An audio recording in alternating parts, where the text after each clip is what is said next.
Hello and welcome to the Mission Recovery Podcast.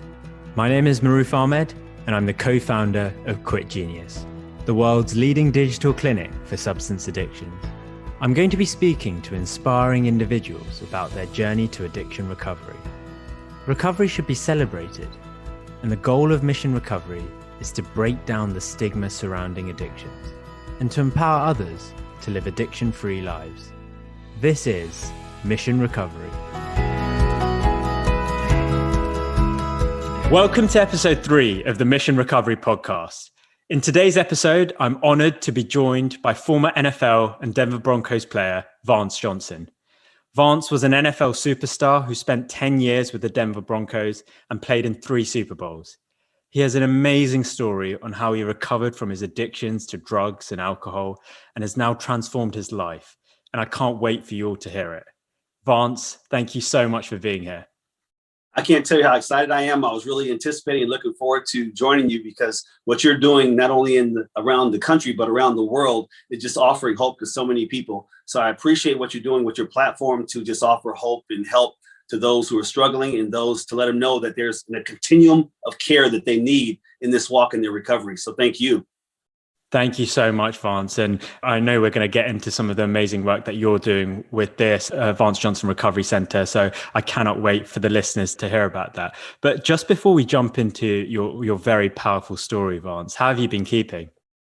I've been keeping really well. In fact, with 2020 especially, it kind of showed the light in the dark across the entire world. Who was struggling, people that were struggling, struggled even more. People that were hoping they can hold on ended up falling off. And the people that stayed strong were the ones who became the light. And so that's why I really appreciate the people that have really been transparent during this unprecedented season to show people that there's a way out of that darkness and the hell that they've had to go through with the addictions and with the domestic issues and with the trauma, the mental illness. I'm doing really well. And I'm really glad that I went through 2020 because that's who I am today. Absolutely. And Vance, I couldn't have put that better myself. Unfortunately, 2020 with folks in isolation and struggling, it brought to light and actually exacerbated things like addictions and substance addictions and mental health illnesses. And, the work that many folks are doing to help support that now is really core to helping support those people get out of 2020 and hopefully approach a better 2021. What's really interesting, and I'm going to add on that really quick, is there have been a number of suicides that happened because of the pandemic and people being self-isolated. And even recently, there have been a number of professional athletes who have struggled to the point where one just recently was found dead in a hotel room.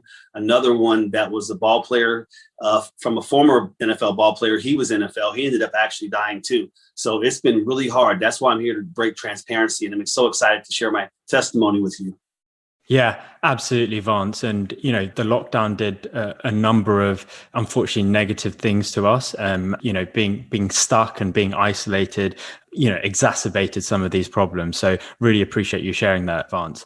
So Vance, you have a really moving story and I'm looking forward to delving into it.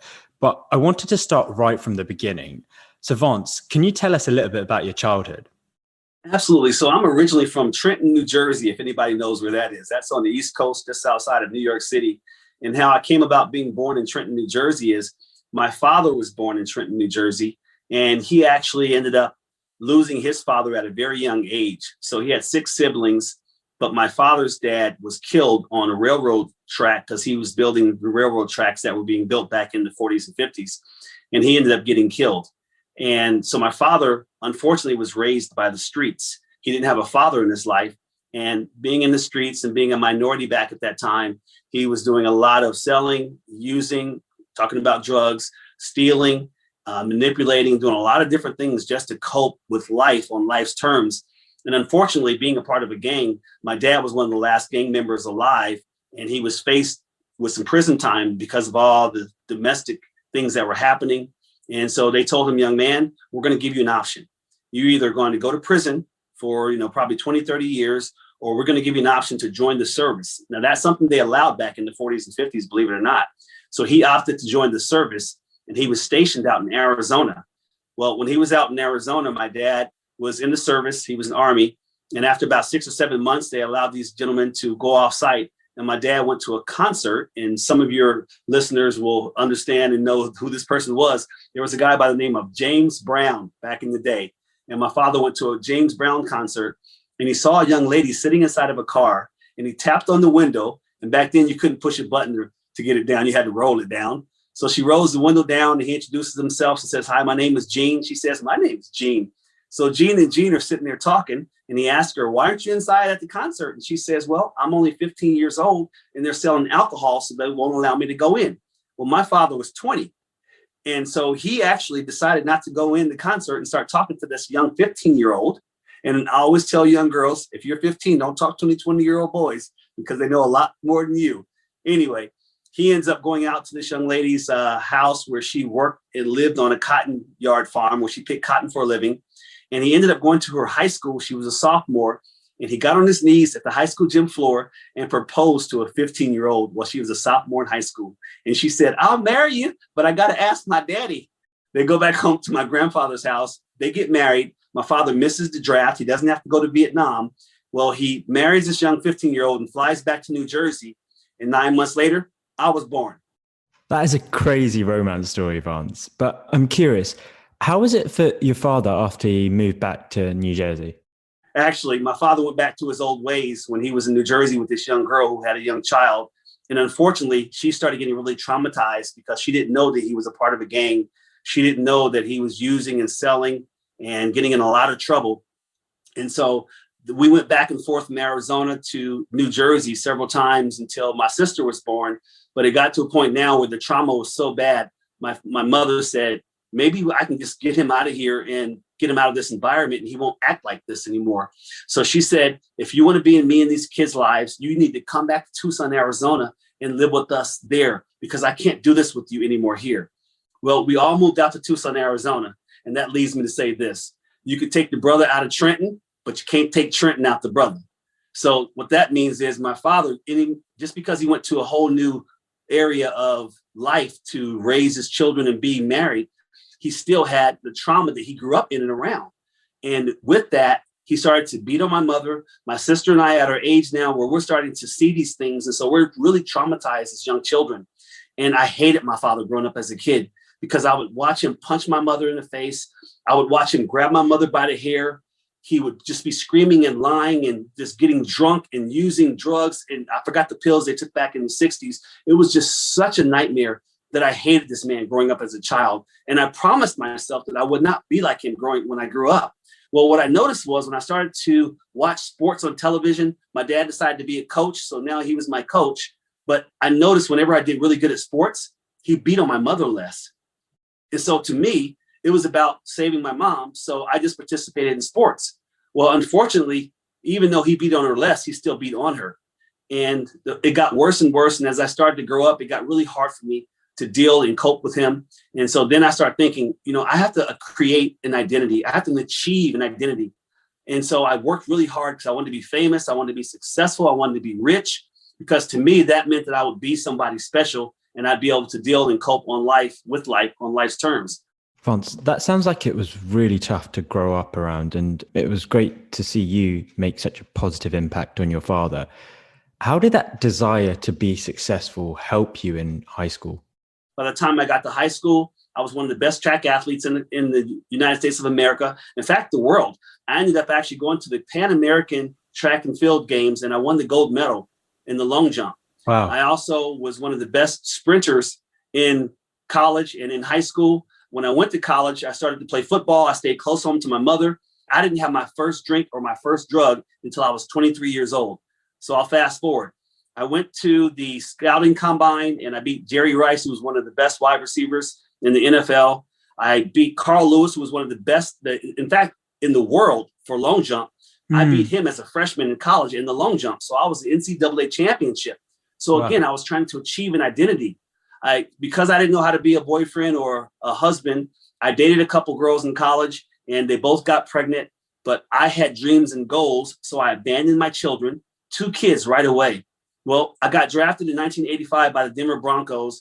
And when I landed in Denver, Colorado, as the plane was landing, the newspapers, when I got off the plane, all over the state of Colorado said, Broncos, add Vance. So now I'm like, oh my God, I'm somebody special now. I've reached the goal. I'm not going to be like I was when I was growing up around the trauma that I grew up around, not even realizing that the things you grew up in and around are going to affect your life when you become an adult. When I got to the NFL, I was on the Denver Broncos team.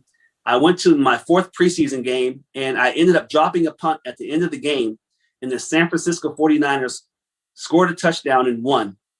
All the memories from my childhood came back to me. My father was really mean to me, telling me, you're not going to be crap when you grow up. You're a little short, little son of a gun. You're going to be a loser. You're just going to be digging holes for telephone poles and stop signs because you are a piece of crap. These are the things that I remembered when I was flying back into Denver, Colorado from San Francisco. Well, when I landed, the first thing I did was I found out that I was probably going to get cut. And that meant that my career was over with my first year in the NFL. Well, my friends ended up stopping by our liquor store on the way to practice that day because they were doing the cuts. And so I decided to have a drink.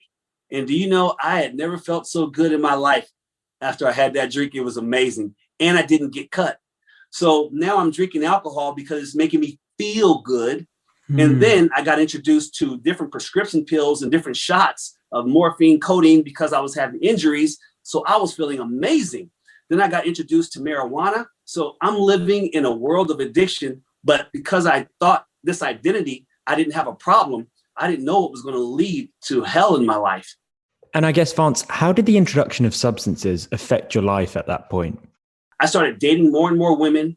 I started getting in issues with women where I was cheating on women. I got married to one. Guys, I had 3 women pregnant at the same time when I was in the NFL. I lived and coped with life with using drugs and alcohol, even before games. And only because I was an athlete, by the time halftime came, I had ran all of these different things that were keeping me high out of my body. And so to me, again, I didn't have a problem. And I was only living for the fame so that when I got on the field, everybody was going crazy and cheering. Vance Johnson, we love you, 85,000 fans. But off the field, I was broken. I was literally broken. I was abusive to my wife. I found out that one of my wives, my first wife, had cheated on me with 2 of my teammates. They were having sex with her. I was so pissed off that I got high. I ran home. I ran upstairs and I grabbed her. I was screaming and yelling, guys. I ended up throwing her across the bed and she hit her head on the closet door and she fell on the ground and she wasn't breathing. And I freaked out and I was like, oh my God, I'm gonna go to prison.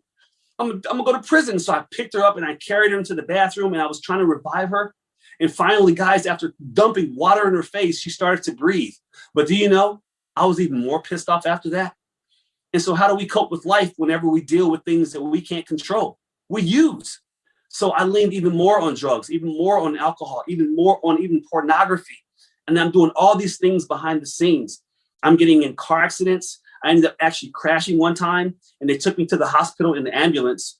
And when the doctor came in, he noticed that I was high off my butt. And he said, Mr. Johnson, the cops are here and I think they're going to arrest you. I said, sir, I am so high and I'm a Denver Bronco. He was like, oh my gosh, you're right. You're a Denver Bronco.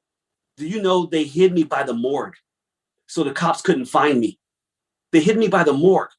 So the cops ended up coming that very next morning and the doctor checked me out and saw that I was still kind of intoxicated, but I was at a point where I wouldn't be drunk driving. So the cops came, they arrested me, but they even knew who I was. And because I was a famous ball player back in the 80s, they didn't put a whole bunch of news out there in the press because they didn't want to affect the NFL. So 10 years in the NFL, guys, 3 Super Bowls, failed suicide attempts. Here's one of my accidental suicide attempts. I don't know if you can see the cut, but I literally cut my arm because I just wanted to die. I tried to kill myself 3 different times when I was in the NFL. After my career, at 10 years in the NFL, I was done. I didn't want to play football anymore because I hated it. I hated people suing me, people wanting my money, me being in debt on the IRS. I would fly out to Las Vegas all the time and lose hundreds of thousands of dollars. I just hated my life. So when I walked away from the NFL and I didn't even get cut, the only way I was able to even cope with life then was by leaning even more on my addiction. Because when you climb a ladder and you get to the top and you're so excited because you're at the very top of life, that's exactly what it was like being in the NFL. And the only way to go is down.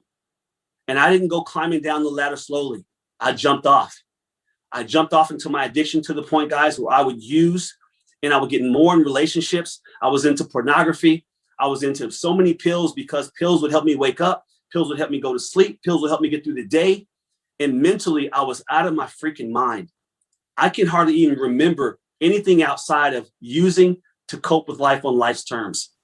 One day I was moving to a different side of Colorado thinking I can leave my addiction. You can't leave your addiction because your addiction is in you. My oldest son came over to go to college and was spending time with me. He thanked me for being his father. He apologized that I was struggling so much. By this time, guys, I was already married 7 times. I broke 7 women's hearts. My oldest son said, "Dad, I still love you, and I just want to be in your life." So I put him in college. Well, I wasn't a good father because I had abandoned all of my children. My son tried to reach out to me one day and he couldn't get a hold of me. Well, when he couldn't get a hold of me because his engine in his car had broken, he had to take his motorcycle across the mountain to see his mother because his grandfather just died of cancer. Guys, do you know my son got killed that night? My son got ran over on his motorcycle, and it was my fault. It was my fault that my son died. And how do we cope with life when we lose a loved one and we know it's our fault? We use more. I got so into drugs so heavily then that I couldn't even communicate with people anymore. And my goal was to get out of this life and basically die by using. For 2 years, getting in car accidents, getting pulled over, getting arrested, going to jail. I couldn't wait until I died. I called my mother one night and said, "Mom, I'm going to die tonight." She rushes over and picks me up and rushes me to the hospital. By the time I walked inside the hospital door, I fell on the ground into a coma. I was in a coma for 28 days. On day 24, because my body was shutting down because of all the drugs and the alcohol and everything that I was putting inside of my body, on day 24, they said, Mr. Johnson to my father and Mrs. Johnson to my mom, "Your son is going to die and we need your family members to come and say goodbye to him." They put all of my kids on a conference call. They were like, "F him, let him die. We hate him." My sister flew into town and took a deathbed picture of me. What they do is they take the ventilators off, they prop you up, they put oxygen in your nose, and they put some wires on you so they can monitor you while your heart stops beating. Do you know, on day 4, obviously you see me right now, my eyes opened up. When my eyes opened up, I started to ask the nurse, "Can you tell me the next time I get lost upstairs how I can get back down to my room?" And she's like, "What do you mean, Mr. Johnson? You've been in that bed for 28 days. I told her what was upstairs, and she freaked out and said, "That's up there, but you had not been out of that bed." Then my mother and father came to visit me. And I said, "Mom, did my ex-wife so-and-so came to visit me? My ex-wife so-and-so came to say goodbye? Did this pastor come to pray over me?" They were like, "Vance, what are you talking about?" "Yes, they were here, but you were in a coma." Guys, I saw them. I saw them in my coma. And that's when I started to realize that this life that we live in our flesh on this earth is just a dressing room for eternity. Now, when I left the hospital, I actually stayed clean for about 5 months. In my mind, I went back to like when I was a child. I started working out hard. I started focusing on getting myself back in shape again. But it's just a matter of time because of the trauma that we've gone through in our life. If you don't get help with those things, you are going to relapse. And that's exactly what happened to me. I relapsed. I was driving through a canyon one day. I was screaming out to God because I thought I was a man of faith. And I was like, "God, please help me. Where are you?" I was screaming at the top of my lungs. Do you know my then 7th ex-wife who had left me reached out to the NFL. I was $1 million in debt at the time. A former Tampa Bay Buccaneer by the name of Randy Grimes reached out to me and offered to get me into treatment free of charge. The Denver Broncos and the NFL were going to pay for me to go to treatment. From my 7th ex-wife, I got on an airplane and I flew out to Florida to go to treatment.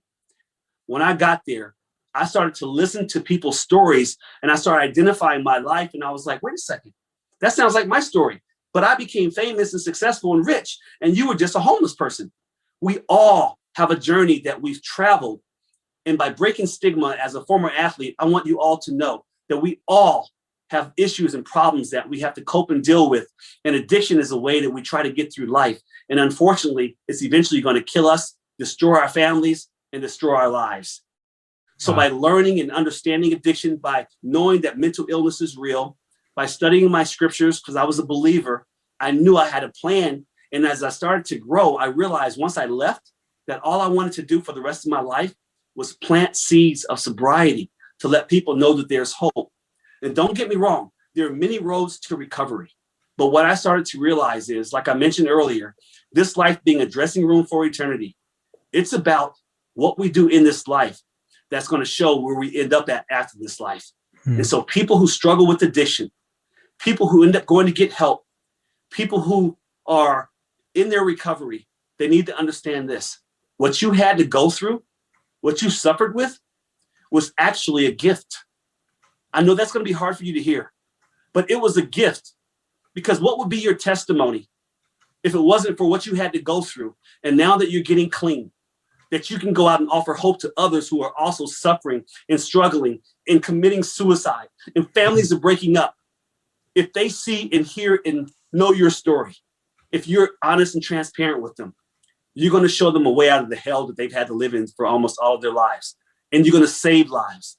And me, it's about saving souls now. Vance, that is just an incredible story. And I'm almost lost for words by the amount that you've gone through over the last few decades, from, you know, your childhood and the difficulties there to the NFL career, where it looked like from the outside, everything is all glittering and everything is amazing. But inside you were suffering, right? And then everything around the addiction through the NFL career to everything beyond, and everything that happened after retirement and the relationships that you struggled with. But then to turn that all around and do what you're doing now is amazing, Vance. And the extent of that story and the extent of the low that you were in, and to get to the high that you're on now, honestly, huge kudos to you, Vance, because that's incredible. But one thing I wanted to almost dive into a little bit more detail was, you talked about your troubled childhood, Vance. And I wanted to know that now, all those years past, what impact do you think that childhood had on you throughout, you know, your life? When I was in treatment, I had a chance to go to a whole different level of help when I was transparent about the problems I grew up in and around, and the trauma that I was dealing with. And once I was 50 years old when I found out that the things that I dealt with in my childhood, that little boy inside of me was still struggling. And I had to believe that.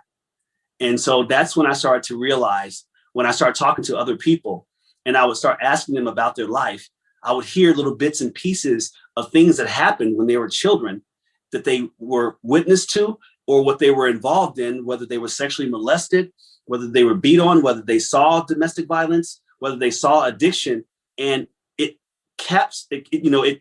took us over when we grew up, because that's how we learned how to cope with life, was by using, and to try to get out of the feelings that we had to experience when we were children.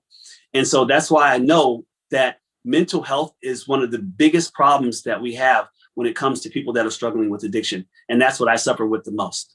Absolutely. And I think you've hit the nail on the head there. The fact that mental health is almost this silent killer. We don't speak about it enough, but it's killing so many people out there, right? Right. And, you know, together, and with the work that you're doing, with the work that we're doing here at Quit Genius, we really want to try and break down that stigma and tackle it.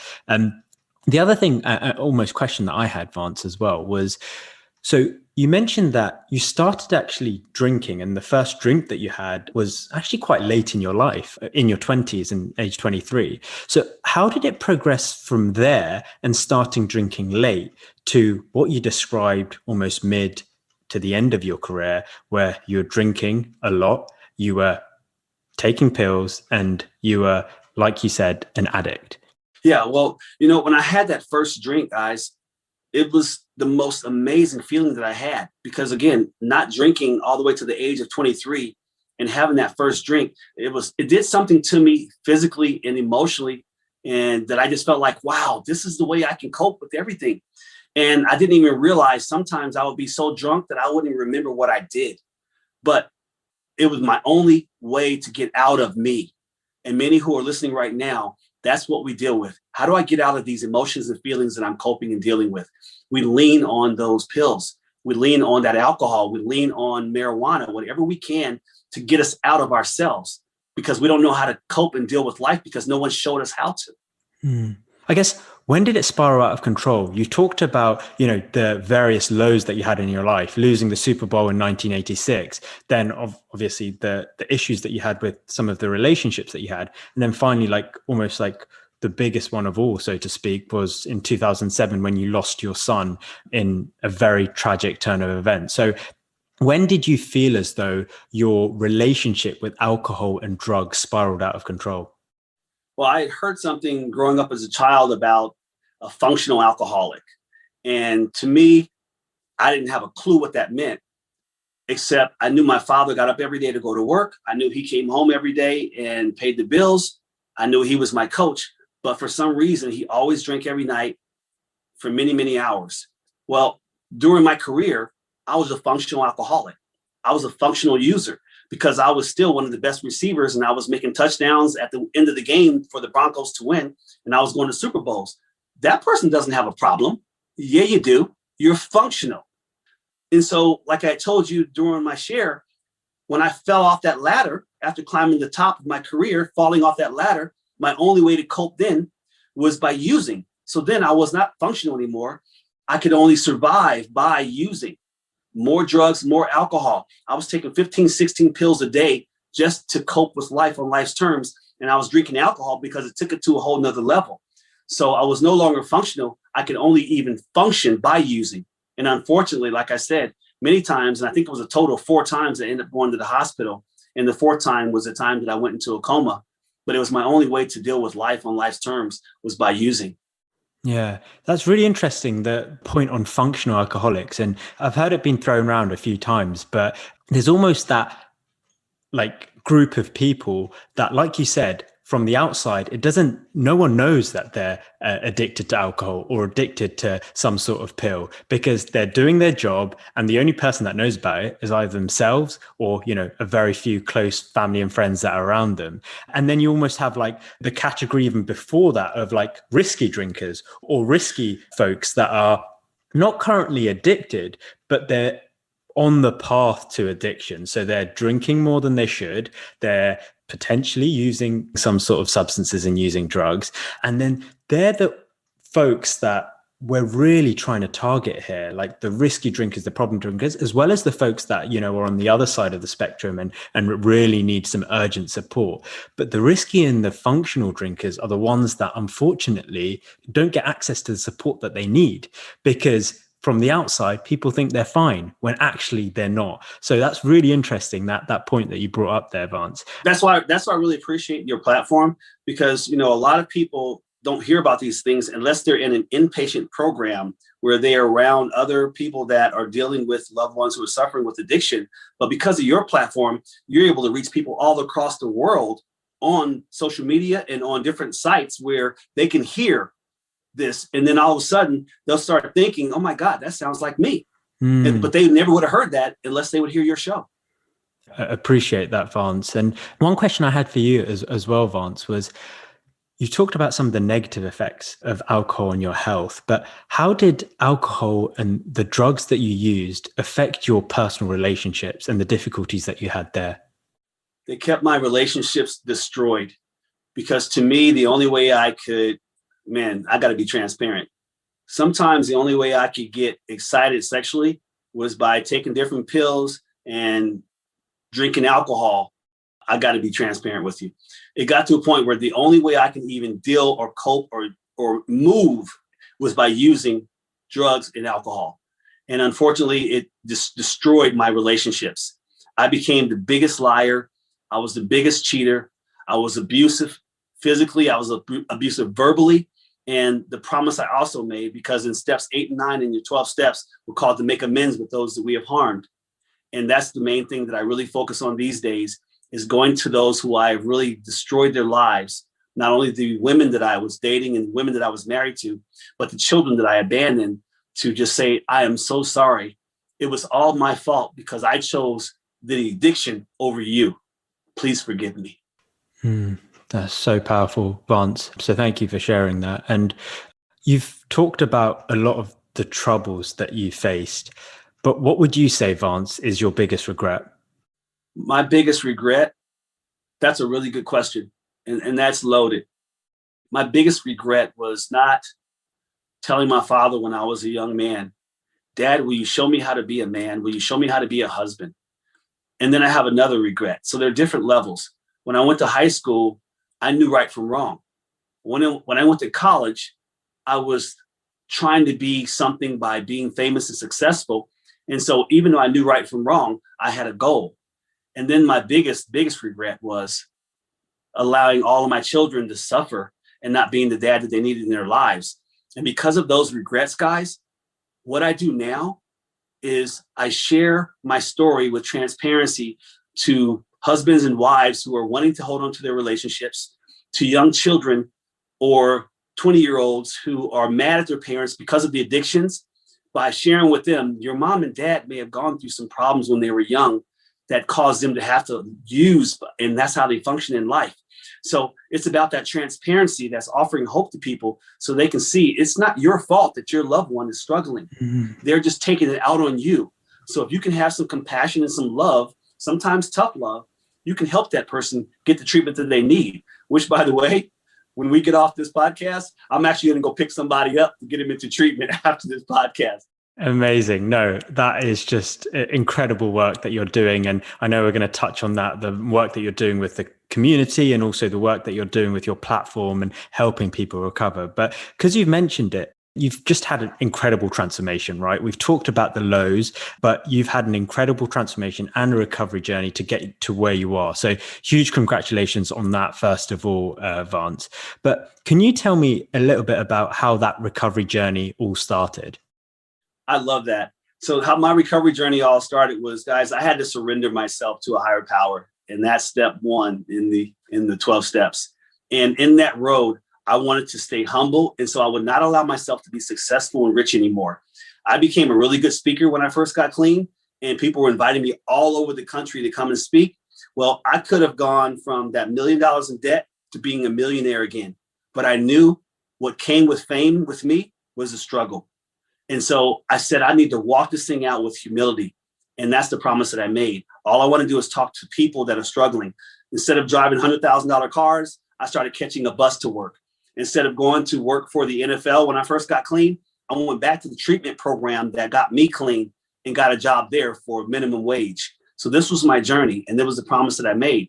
Because this right here, I don't know if you can see all these football cards. I got about 40 cards out of myself on them all. That is what I didn't want to go back to. So in this journey, coming up now on 7 years clean, do you know the NFL reached out to me and asked me if I would be a uniform inspector for the Las Vegas Raiders? And I accepted that job. So this year, I was the uniform inspector for the Raiders. And it had been, almost 30 years since I've been on the football field. But you can't just go back to the way things were. So it took me 7 years to get to a point where I felt comfortable enough. Because when I first did go back to the NFL to go to football games when I got clean, they wanted to call me out on the field. And I remember the 85,000 people cheering for me when I played. Do you know when they sent me a text and said, Vance, okay, we want you to come out in the field. I went to the airport. I had to get away from it because there are triggers that would cause us to go back to using again. And to me, it's a journey. And that's why I talked about the ladder. It's a step, but you're walking your recovery never goes back down. It goes up forever. Yeah. And it's interesting that you talked about the triggers and almost the psychological part of the addiction, because it's triggers that then lead to these behaviors, which then become, habits, and you breaking that to overcome that psychological part of the addiction is very, very admirable. So kudos again to you, Vance, for doing that. And you talked let me add one more level to that. I was still a whore after I got clean too, by the way. I didn't know that I was addicted to sex. And after I got clean, I went back and got a job. Guys, I was in my car, and because I was in a whole different part of the country, I wasn't famous where girls can come and have sex with me. And so I was trying to find out where I could have sex at. I started to buy sex. And it took time as I started to grow by going to treatment where I was working at and still listening to the different stories that guys were going through, listening to therapists, that I realized, Vance, you have problems with sex, with pornography. And so it's a slow journey. And so some addictions we have to take time to get rid of after we get rid of that major addiction that kept us in bondage to the minor addictions. That's really interesting, actually, Vance, because the concept of folks that have one addiction being far more likely to have another addiction, whether it's another substance, whether it is something like sex, is actually something that we're trying to tackle. Because unfortunately, what actually happens in this current day and age is usually people just treat one type of addiction. You're in here, you're in rehab for your addiction to alcohol, and we're going to treat that. When actually we should take a step back, look at the person holistically and say, you know what, this person not only has an addiction to alcohol, he has an addiction to other drugs, and he has an addiction to sex. Let's treat him as a holistic person. So I really like that concept that you've just highlighted there, Vance. So appreciate Make sure you invite me to that podcast. I want to be on that one. Absolutely, Vance. I will do for sure. It's really commendable, Vance, how public you are about, your addictions and the struggles that you face. Do you mind just delving into a little bit more detail why you are so public and why you are so transparent about it? Because I lived a lie. And the only thing that people saw in my life, guys, was the edited version. I had so much crap and trauma that I dealt with in my childhood that I had to create something. In fact, I had a name by the time I landed in Denver, Colorado, called The Vance, because the one that I wasn't strong enough emotionally to be able to make it in the league. So I came up with a name, The Vance. And so I think I kind of went off a little bit on your question, but this is the reason why I'm so transparent, because I always lived a lie. Thank you so much for sharing that, Vance. And I know now you're doing a ton of work with folks to help people recover. And you just talked about, you're going to drop someone off to go and seek treatment. So Vance, do you mind just talking a little bit about the work that you're doing, both in the community and across the US? So guys, 24 hours a day, I'm available. People reach out to me on my Facebook page all the time, which even just today, someone reached out. The other day, somebody reached out that I got into another program. It's not all just about the Vance Johnson Recovery Center. It's about saving your life no matter where you are in this country. In fact, because of you and what you guys do with your platform, no matter where you are in this world, there's help for you. So I ended up moving out to Las Vegas, Nevada, where I am the ambassador for Oglethorpe Inc., which is a company that owns mental illness and addiction hospitals around the country. And they wanted to put my name on a program called the Vance Johnson Recovery Center. And I'm so transparent that they even have a phone number, 888-82, which was my football number, Vance. People can call and reach me, and I'll get them into treatment. This is what I promised that I was going to do to the God that I believe in. And so this is my platform for the rest of my life.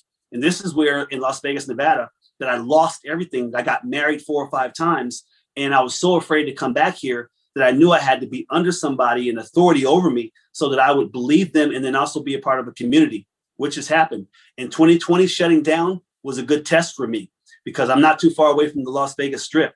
And that's why I stayed involved with people who are in the recovery field and stayed in my church with pastors who were keeping over me. And then the Raiders reached out to me through the NFL, and I'm their uniform inspector. So it's about getting people into treatment. And that's the reason why I want anybody that's suffering, that's struggling, to reach out to me, reach out to any of your resources so that we can save lives. Amazing work, Vance. And thank you once again for all the hard work that you're doing there. And Vance, you've achieved so much in your life. You've been in 3 Super Bowls, you've had a glittering NFL career. But what would you say is the biggest achievement in your life? Well, this used to be the biggest achievement in my life. That used to be right there, the biggest achievement in my life. For the listeners, that's NFL Broncos. Then I was inducted into the all-time Denver Broncos just recently. Wow. That was the biggest achievement in my life. But you know what? That was just the playing field that I had to learn how to endure on so that I can be on the playing field right now that I'll be doing for the rest of my life. And that's helping people that are needing to get help because they're struggling with some type of mental health problems that led them to an addiction, or people who just struggle with addiction because of the trauma that they've grown up in and around. This is my playing field for the rest of my life. I love that, Vance. I love that. And I guess for the people that are out there that are suffering with some sort of addiction, what's your advice to them, Vance? My advice to them is they need to be transparent. They need to be broken.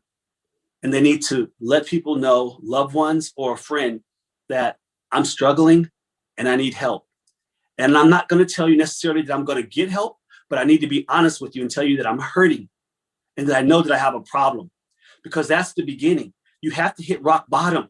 And some people have a different rock bottom than others. Some people are just done and they're ready to get help. Others are just done and they're ready to die. And then what we need to do is be compassionate and loving and pay attention to that person that's struggling so that we can somehow, when they hit rock bottom, offer them the hope that they need. And in some cases, you need to close the door and say, I'm not going to help you until you come to me, and then I'll be willing to get you into the treatment that you need. There are many roads to recovery, and there are many ways to be transparent.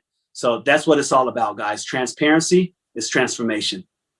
Amazing. I love that slogan of transparency is transformation as well, Vance, because you're right. You need to be transparent with yourself to be able to seek the support that you need to overcome this. And first of all, realize that you have an addiction, and then, be on that journey to recovery and follow suit from many inspiring people like yourself that have done so. Come on, brother, preach it. I like it. You're inspiring, man. I like this. Oh, man, I've never been called inspiring before, but I aspire to be just half as inspiring as yourself, Vance. So Vance, I just wanted to end by saying thank you so much for joining me today. I really appreciate you spending the time with me and sharing your incredible and powerful journey. Thank you, guys. I sure appreciate it. I love being on your show. It's amazing. Go save some lives. Thank you so much. The pleasure's all been mine, Vance. So that's it for today's episode. I hope you enjoyed it, and thank you for tuning in. You can find out more about Quit Genius on quitgenius.com. and the podcast on missionrecoverypodcast.com. If you've enjoyed our content, I'd really appreciate if you could subscribe and consider leaving us a review. Thank you.